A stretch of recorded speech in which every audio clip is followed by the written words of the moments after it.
இந்த வீடியோ நம்ம எதை பற்றி டிஸ்கஸ் பண்ண போனோம்னா ரொம்ப ஆழமாக ரொம்ப தெளிவாக ஒரு மரணம் நிகழ்ந்திருக்கு. இந்த மரணத்தை பற்றி ஒருபடி கொஞ்சம் முன்னே போய் நிறையா தகவல்களை நம்ம தெரிஞ்சுக்க முற்பட போகிறோம். அது எப்படிங்கிறது நடந்திருக்கலாம், எப்படிப்பட்ட காரணங்கள் இதில் இருந்திருக்கு, இதன் பின்னணியில் சொல்லப்பட்டது என்ன, முதற்கட்ட விசாரணையில் ஈரான் அதிபரோட மரணத்தில் என்ன மாதிரி தகவல்களை சொல்கிறாங்க, மீட்பு பணியில் தாமதம் சொல்கிறாங்களே அந்த தாமதத்துக்கான காரணம் என்ன, சரிப்பா இப்போ இவர் இறந்து போயிட்டார், இதற்கு அடுத்து அந்த நாட்டில் என்ன நடக்கும், அந்த நாட்டோட உயர்மட்ட உச்சகபட்ச அதிகாரமிக்க ஒருத்தர்னு சொல்கிறாங்களே அவர் எந்த மாதிரி முடிவுகளை எடுக்க போகிறார், இந்த மாதிரி ஈரான் அதிபர் மரணத்தை பற்றி முழுமையான தெளிவான புரிதலை இந்த வீடியோவில் நம்ம ஏற்படுத்திக்க போகிறோம். ஸோ ரொம்ப ஆழமாக இந்த வீடியோ இருக்கிற மாதிரி என்னால் முடிஞ்ச பல தகவல்களை இந்த வீடியோவில் எடுத்துகிட்டு வந்திருக்கேன். பொறுமையாக ஆரம்பரம் உட்காந்து பாருங்கள், பல தகவல் உங்களை வந்து சேரும். ஸோ வீடியோவில் இருக்க போகிறத தெளிவுபடுத்தியாச்சு. வணக்கம், வாங்க பதிவுக்குள்ளே போகலாம். இப்போ முதல் விஷயம் மக்களே, இந்த மனிதர் தன்னோட உயிரை எப்படி விட்டுருக்காருன்னு சொல்லி கேட்டிங்கன்னா, ஒரு அரசு முறை பயணமாக பக்கத்து நாடுக்கு போயிருக்காரு. பக்கத்து நாட்டில் போயிட்டு ஒரு அணையை திறந்து வச்சுட்டு வந்திருக்காரு.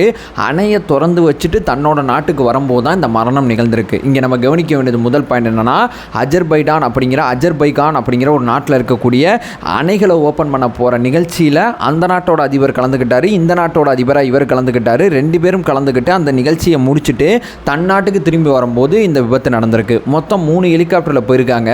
2 ஹெலிகாப்டர் பத்திரமா வந்து போச்சு. ஒரு ஹெலிகாப்டரில் விபத்தில் மாட்டிக்கிட்டாங்க. இவர் இந்த நாட்டோட வெளியுறவுத்துறை அமைச்சர், முக்கிய அதிகாரிகள் உட்பட ஒரு 4-5 பேர் இறந்துட்டதா இப்போ இருக்கக்கூடிய முதல் கட்ட செய்தி தெரிவிக்குது. இது நம்ம பேச வந்த முதல் பாயிண்ட். இப்போ ரெண்டாவது, எப்படி நடந்து போச்சு, என்ன காரணம், முதல் கட்ட விசாரணையில் என்ன சொல்கிறாங்க அப்படிங்கிறத ரெண்டாவது பாயிண்ட்டுக்கு போனோம்னா, கடுமையான பனிமூட்டம், மோசமான வாழ்நிலை, வேற எதுவுமே அவங்க சொல்லலை. அதாவது வெளிநாட்டு செய்தி, அந்த நாடு வந்துருச்சு, அமெரிக்கா அப்படி பண்ணிச்சு. ஏன்னா அமெரிக்காவுக்கும் ஈரானுக்கும் நிறைய பிரச்சனைகள் இருக்குது, இஸ்ரேலுக்கும் ஈரானுக்கும் பிரச்சனைகள் இருக்குது. இதை தொடர்புபடுத்தி சில செய்திகளை முடிச்சு போடுறாங்க. ஸோ முதல் கட்ட விசாரணையில் இஸ்ரானோட அரசு தரப்பு ஊடகங்கள் என்ன சொல்கிறாங்கன்னா, முழுக்க மோசமான வாழ்நிலை தான் எங்களுக்கு இப்போ இருக்கக்கூடிய அடிப்படை தகவல் அப்படிங்கிற விஷயத்த சொல்கிறாங்க. ஸோ இந்த ஹெலிகாப்டர் நாங்கள் தொடர்பு கொள்ள ட்ரை பண்ணோம், அந்த தொடர்பு இல்லாத போது எங்கே விழுந்தாங்க, விபத்து நடந்துருச்சு அப்படிங்கிற அடிப்படை புரிதல் எங்களுக்கு வந்துச்சு, எங்கே விபத்து நடந்துச்சு அப்படிங்கிற அந்த புரிதல் இல்லாமல் இருந்துச்சு. ஸோ துருக்கியோட ஆளில்லா விமானம் காரணமாக, அந்த விமானத்தோட தேடுதல் காரணமாக வெப்பத்தின் அடிப்படையில் எந்த பகுதியில் வெப்பம் அதிகமாக இருக்கும், ஏன்னா ஹெலிகாப்டர் வந்து வெடிச்சிச்சுன்னா வெப்பம் அதிகமாகும்ல. ஸோ எந்த பகுதியில் வெப்பம் அதிகமாக இருக்கோ அந்த பகுதியை துருக்கி எங்களுக்கு கண்டுபிடிச்சி கொடுத்ததுனால தான் இந்த ஹெலிகாப்டர் எங்கே விபத்து நடந்திருக்கு அப்படிங்கிற அந்த லொக்கேஷனை எங்களால் ட்ராக் பண்ண முடிஞ்சு அப்படிங்கிற அந்த 3வது பாயிண்ட்டை சொல்கிறாங்க.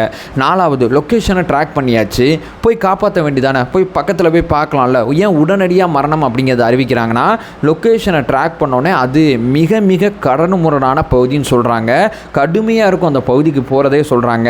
அங்கே நிச்சயமாக ஹெலிகாப்டர் விழுந்துச்சுன்னா ஒரு யூகத்தின் அடிப்படையில் சொல்லுவோம்ல, இந்த இடத்துல நடந்துச்சுன்னா அவளை ஏன் முடிஞ்சு போச்சுன்னு சொல்லுவோம்ல, அந்த மாதிரி ஒரு பகுதியாக தான் அந்த பகுதி இருந்திருக்கு. அதனால தான் வந்து விபத்தானது இறப்பு அப்படிங்கிற விஷயத்த கேள்விக்குறி இல்லாமல் புள்ளி வச்சாங்க. ஸோ நேரடியாக பார்த்து கன்ஃபார்மும் பண்ணாங்க. நேரடியாக பார்த்து சில மீட்பு பணிகள் போகும்போது பார்த்தீங்கன்னா அந்த பகுதிக்கு போகிறதே அவ்வளோ கஷ்டமாக இருந்திருக்கு.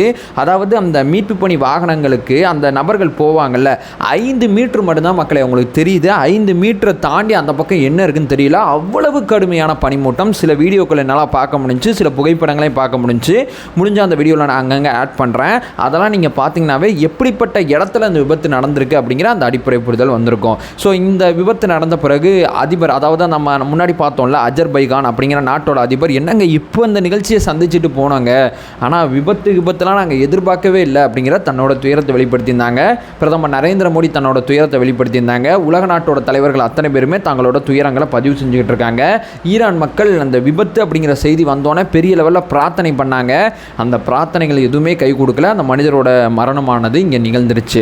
ஸோ இங்கே நம்ம அடுத்ததாக இங்கே என்ன நடக்க போகுது அப்படிங்கிற அந்த அடுத்த கட்டம் போகலாம். அந்த விபத்தை பற்றி முழுமையாக இந்த இடத்துல தான் இந்த மாதிரி தகவல்கள் கிடைக்குது.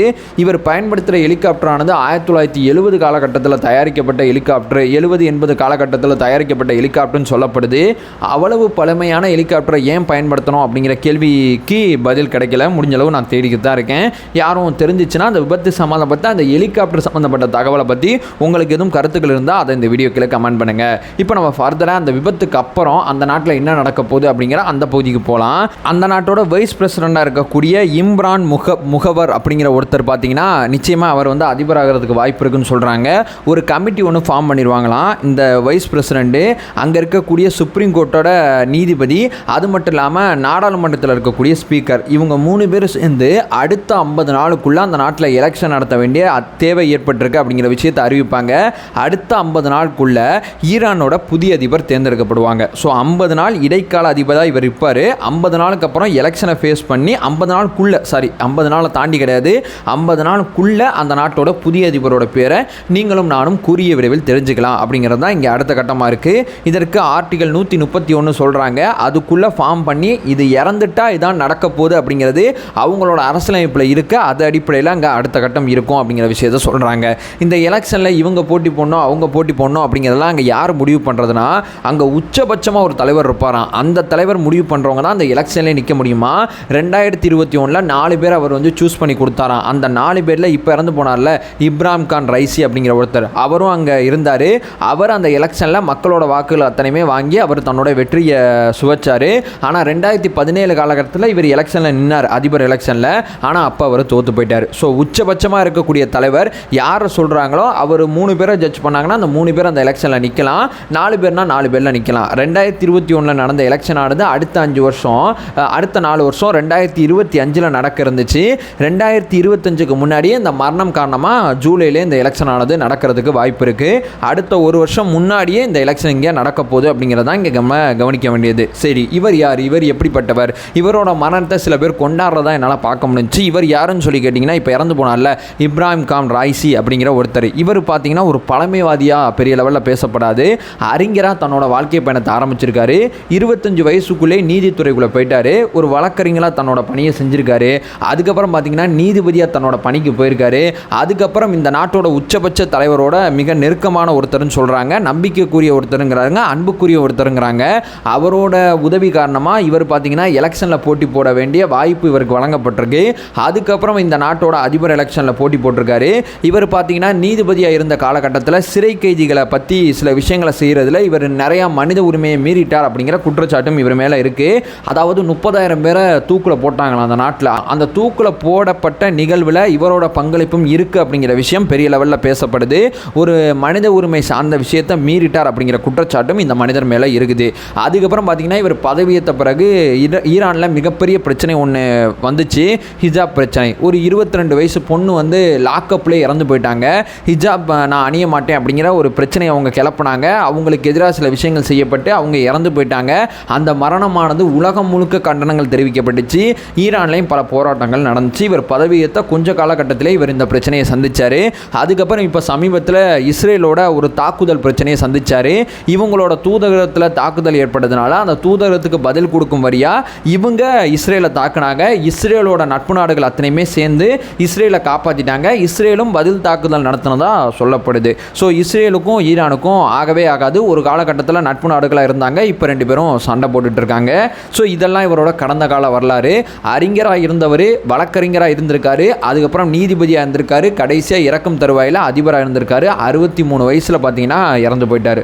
ஸோ இவரை பற்றி இந்த மரணத்தை பற்றி என்னால் முடிஞ்ச தகவல்களை இந்த வீடியோவில் ஷேர் பண்ணியிருப்பேன். உங்களுக்கு இதை தாண்டி பல தகவல் இருந்தாலும் அதை இந்த வீடியோக்களை ஷேர் பண்ணுங்கள். நம்ம சேனலை ஃபர்தராக ஃபாலோ பண்ணிங்கன்னா பொலிட்டிக்கல் ரீதியாக பல்வேறு விஷயங்களை பற்றி நம்ம பேசிக்கிட்டு இருக்கோம். நம்மளோட ஒரே இலக்கு அறியாமை அகற்ற வேண்டும், அறியாமை அகற்றப்பட வேண்டும். Thank you so much.